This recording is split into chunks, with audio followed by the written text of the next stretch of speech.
Hey guys, it's Tobin. Thanks for checking out the channel. Much appreciated. If you guys could subscribe, that would mean a lot to me. If you guys could go over to the WQAM channel and subscribe to Tobin and Leroy, that would mean a lot too. We're streaming live every single day now. We've been doing this for about 3 weeks on the YouTube page from 10 a.m. to 2 p.m. You guys can join in the sauce. You guys can interact with the chat. We'll read your stuff on air. It's a great way to interact with the show. We love it. We've been doing this with Twitch now for a couple of years since the pandemic. Now we're over at YouTube as well. We're still on the Twitch page, but it would be cool if you guys go and check us out. I think you guys will dig it. So, big news yesterday for the Miami Dolphins. Another major injury hits the team. Not great, Bob. Rahim Mostert. He has a broken thumb. We know that he went out during that game. Reports were coming out yesterday that he had an injured thumb, and Mike McDaniel confirmed it. He will not be engaging in any competitive games of thumb war because he broke his thumb. And so what is it? That right now, it's a serious injury. It's hard to know if he'll be able to play this week. I never put anything past Rahim Mostert. I've learned that over time. But it was a significant break of his thumb, and he'll be addressing that this week. Yeah, it's that sucks because you already have Alec Ingold who's doing something in his hand. We already know. I mean, all the injuries that this team is dealing with. But with Mostert, it's tough to know. These guys are psychotic with what they do and what they put their bodies through to get out there on the field. My co-host Leroy Horde is, in his 50s, and he is dealing with the ramifications of busted stuff in his thumbs to this day. You hope for Rahim Mostert.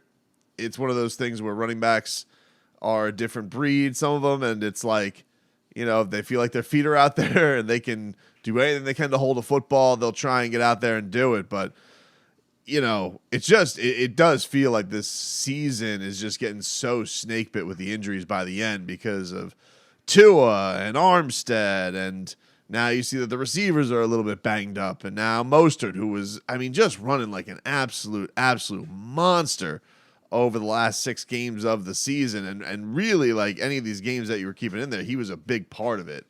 So for him to now suffer an injury too really sucks.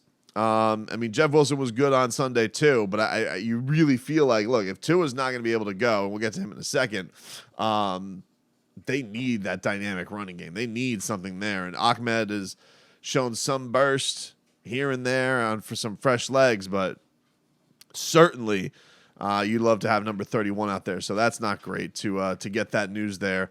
Speaking of Tua, not yet doing non-contact football things, which I wasn't surprised to hear. Monday, I feel like Mike McDaniel's being extra careful when it comes to answering Tua questions. Typically, I'll give this for Mike McDaniel. He tries not to give coach speak. And what I mean by that is, like, some coaches are just dismissive. Some coaches go out of their way to say nothing. He's typically a guy who tries to say everything. Like, you'll listen to a Mike McDaniel press conference, and, most coaches talk for like 12 minutes. Mike McDaniel's press conferences are at least 18 minutes, sometimes like 25 minutes. Like, he talks for a long time. And I think it's because he tries to give thoughtful answers. It was noticeable, I feel like, since the Tua concussions that he has been more apprehensive to go anywhere with it.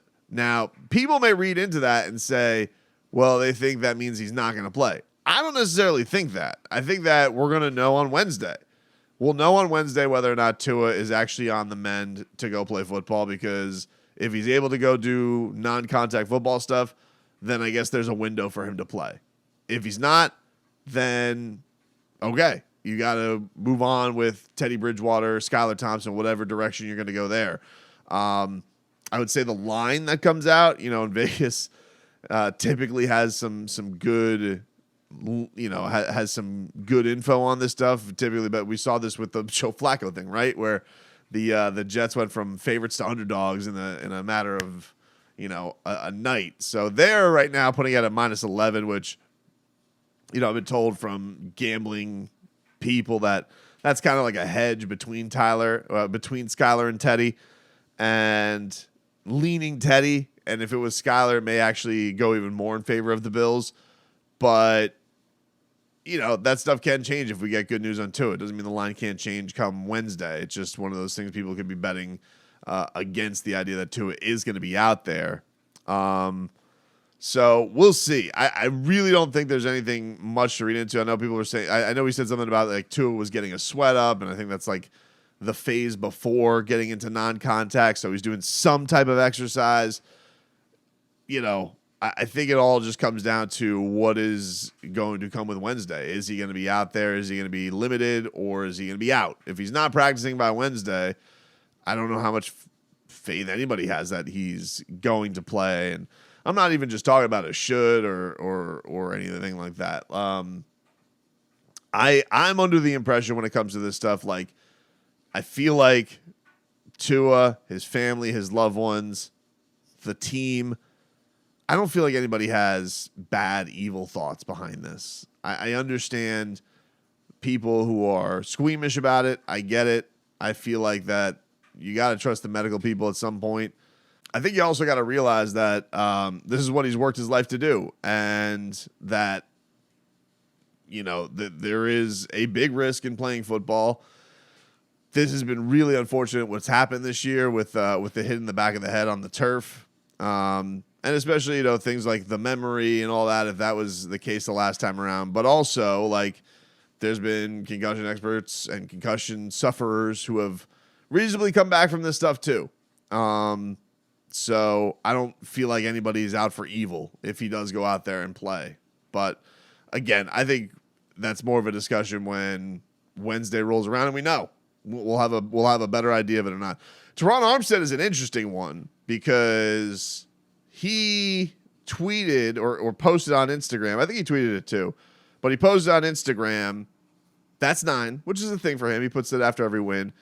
So it begins. Let's lock in and go on a run. Why would he post that?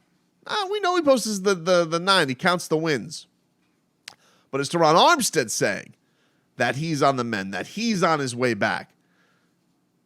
Could be something. Could be nothing. I don't know.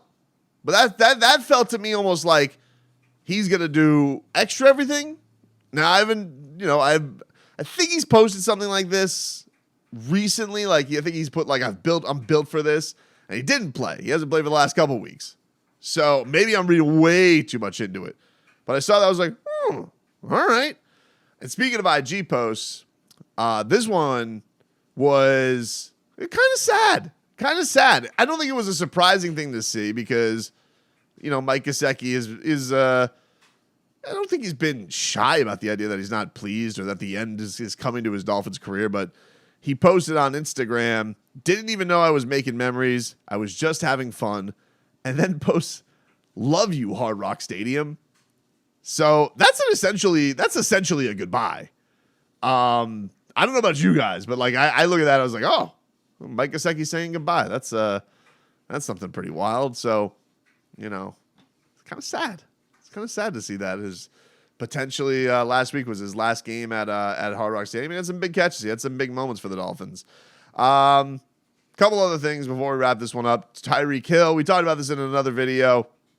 Tyreek Hill did end up winning the MVP for the team that was voted by the local media. I agree with it. I think that, Tyreek Hill, for his durability, for having a record-breaking season, the best season of his career, statistically, especially with all the charisma that he brought in, the pumping up his quarterback, the giving the Dolphins a national spotlight, and then producing like that when a lot of people thought that he was going to be middling out. I did think that Tyreek Hill deserved the MVP. I thought that was the proper guy to give it to. I would have been cool if Tua would have won it, but as I said last week in the video, I don't want to rehash it too much. You guys can go watch it if you want, or I'll put it in the description as to why I thought Tyreek Hill should have won it before the voting went in. Is that I agree with this. I agree with this idea that he should have taken away the MVP. Tua did, though. I thought this was pretty cool. Tua won the Don Shula Leadership Award, which is voted on by the players. So that was, I thought, a cool thing, because that's something that's been questioned about him, right? Like, oh, is he a leader? Is he too timid? Blah, blah, blah, blah. And so, as has been the case all year, his team has been telling you he is the heart and soul of the team. He is the leader of the team.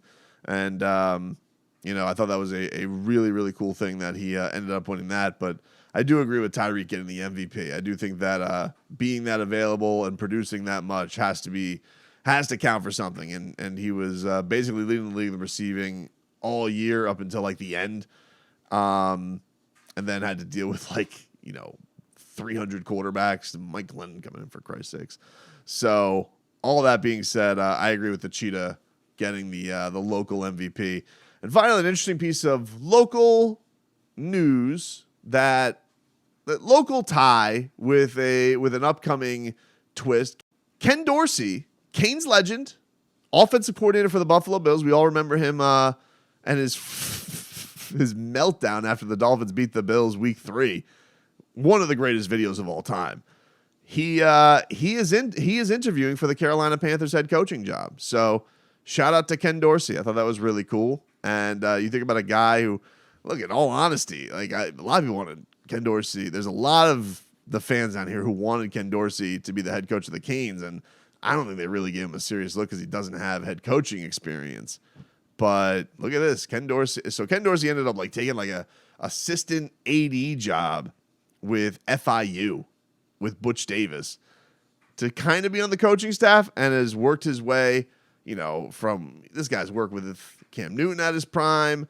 Josh Allen been his quarterback coach in his prime, giving them their best seasons. I think the guy is great. So Ken Dorsey, a couple of one, Canes legend. 2, get him out of the Bills, dude. Make make that staff as weak as possible. And go take that Carolina Panthers job. That was cool news for Ken Dorsey.